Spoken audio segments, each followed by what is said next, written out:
Oh my god, everything's ruined. My whole life is ruined. Oh my god, I'm so stressed out. I'm gonna start tearing out my hair. Calm down, man. Pow, this is Annihilate checking in again. This is our new video installment. We're gonna talk about how to take away that stress. You know, that thing that keeps bothering you. How do we get rid of chronic stress? Because a little bit of stress is good for us. We need that kind of excitement. And the Yerkes-Dodson law states that we do need this kind of physiological arousal up to a certain point, you know? So it's like a bell curve, and then it drops down again.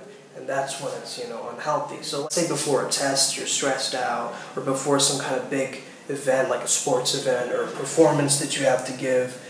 You know, we have to be a little bit stressed, and that's the cortisol, you know, but still it's bad for you. Stress hormones actually affect our weight distribution. What?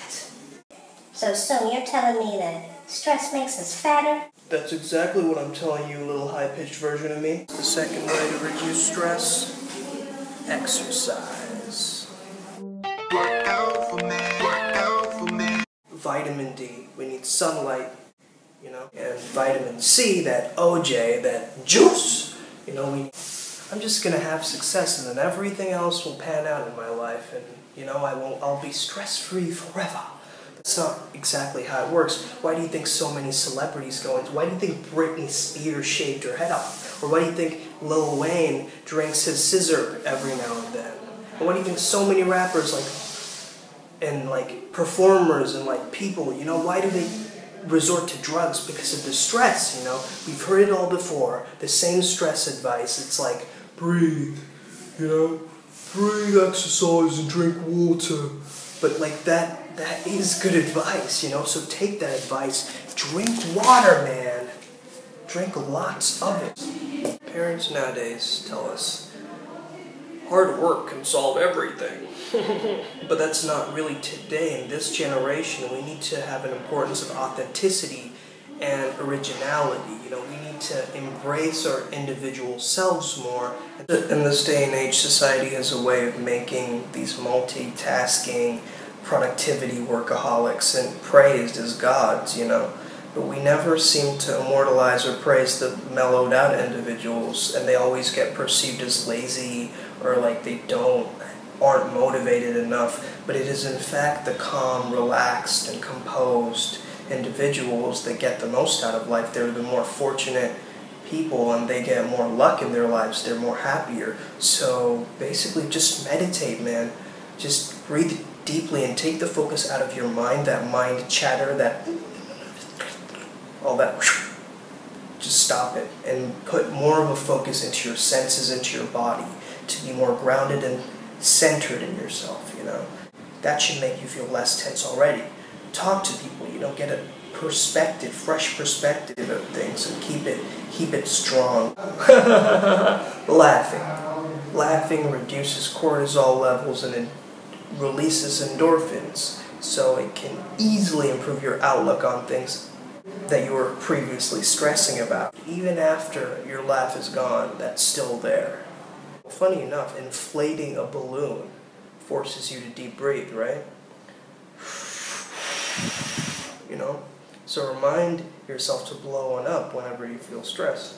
Just blow up a balloon, and if people laugh at you, just remind yourself that, hey, you're doing them a favor because they're laughing, you know? You're helping them reduce their stress too. So not only does chewing gum freshen your breath, helps reduce your snacking, but chewing gum can also reduce your anxiety.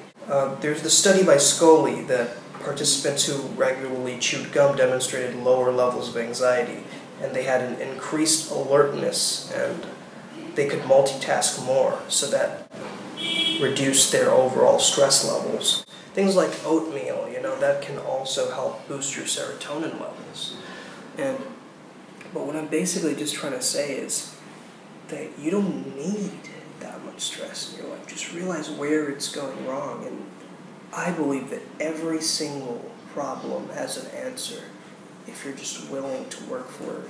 Art and music therapy have always been there. Music therapy helps you release your stress because basically it takes your mind off whatever you're stressing about, And then you're able to return to your daily life with less stress and a more clearer mind than you had before, because your mind was cluttered with this stress and like panic. But really, it's just really promotes relaxation. So I recommend, you don't have to be Van Gogh. Just start drawing, start painting, start making music, start listening to music. So just chillax and realize that you don't need stress all the time. Sure, it can be helpful,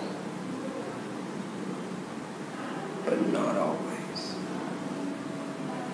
This is Sumello Babe, checking in, now checking out. And if all of this didn't work for you, I think it's time to visit the shrink, and they will say to you to do some relaxation exercises. And most of these will be like, clench your muscles, and then relax, relax, relax.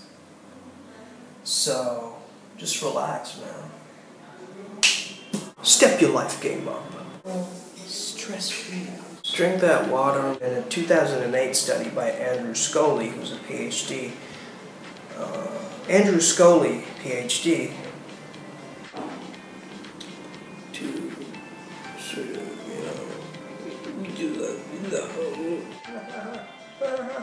laughing. Cereal, salmon fish is good for that vitamin D. You often think, hey, I'm gonna be successful.